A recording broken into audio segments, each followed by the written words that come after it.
So, I recently had an interview with Thomas Wilson, the co-director of Crash Team Racing. But, did you catch all the little details that were mentioned? Let's find out!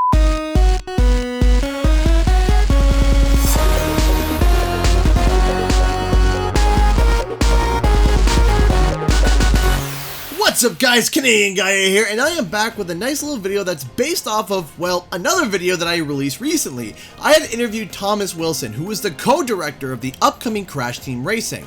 Now, this was a fantastic interview, and I highly suggest that you check it out. You can click the card in the top right corner here to check it out. Now, there were 6 points that I want to magnify and tie into previous videos and theories that I have made and expand on ideas that I thought would be great for the game. Now, I am taking quotes from the interview, but I, myself, am not Thomas Wilson and do not speak on behalf of him.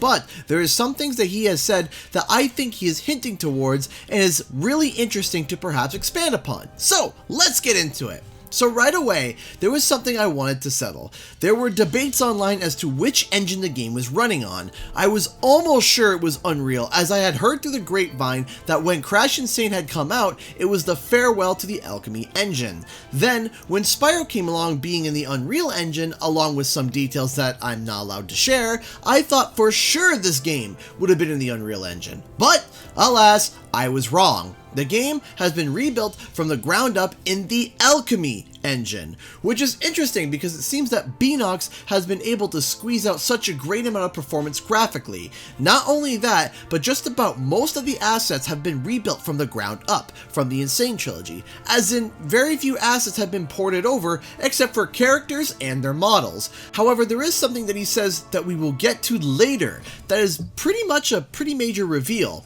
Thomas also revealed that there would be a music toggle, just like the Reignited trilogy. In the menu, you can actually swap between the original music and the remastered music. The original composers were approached and they gave Beenox the thumbs up. Thomas said that they knew how important it was to have access to the original music, as many Crash Bandicoot fans have a strong sense of nostalgia towards it. Now this is where things begin to get really interesting. When I asked if there was going to be more content from the other Crash racing games like Tag Team Racing, he had answered that their current focus was on the original CTR and the newly announced Crash Nitro Kart content.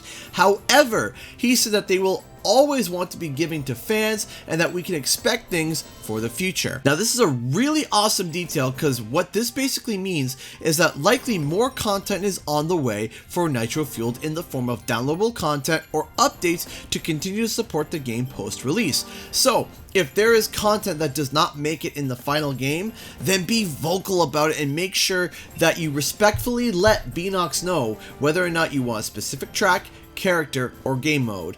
But make sure you wait till the game comes out before you start screaming and shouting what you want.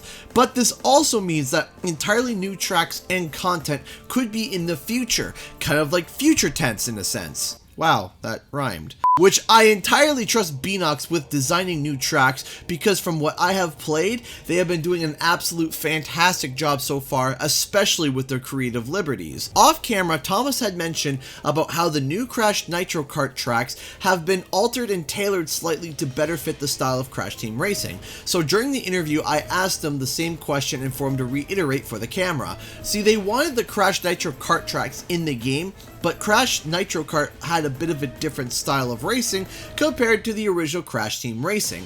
So they changed a lot of aspects and reworked parts of the tracks to have a better cohesion with the original Crash Team Racing.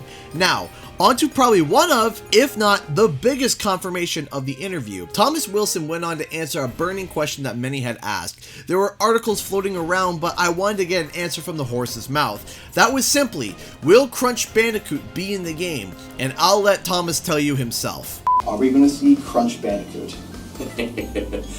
I can confirm that Crash Bandicoot will be available. Now hold your horses, ladies and gentlemen. Remember how I said at the start of the video that there was a quote at the start that Thomas said that I would hold for later?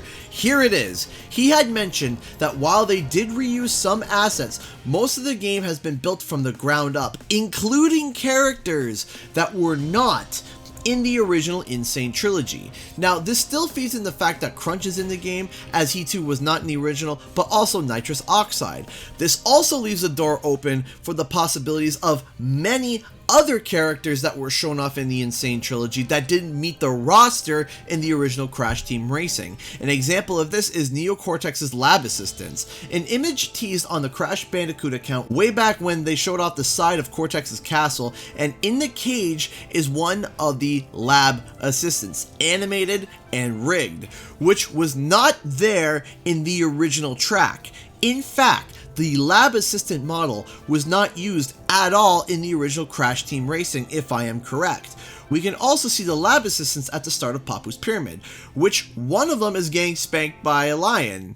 How disturbing. If we look at this hunter specifically, however, he has the exact model that the lab assistant hunter from the Insane Trilogy had in Behaving. The point that I'm trying to make here is that they would seem to be able to bring models over almost 1-to-1 from the Insane Trilogy, which relieves a lot of work to Beanox, as they can import characters with their rigs and be ready to go without having to make a character from the ground up and rig it, as it's running the same engine as the original Insane Trilogy, so they can focus on new content and new characters post Naughty Dog or anywhere else that they like. Now, there has been some bickering online about how Crunch, a post Naughty Dog character, has been announced to be in the game, but not some of the other characters that we didn't get to see originally, like Koala Kong.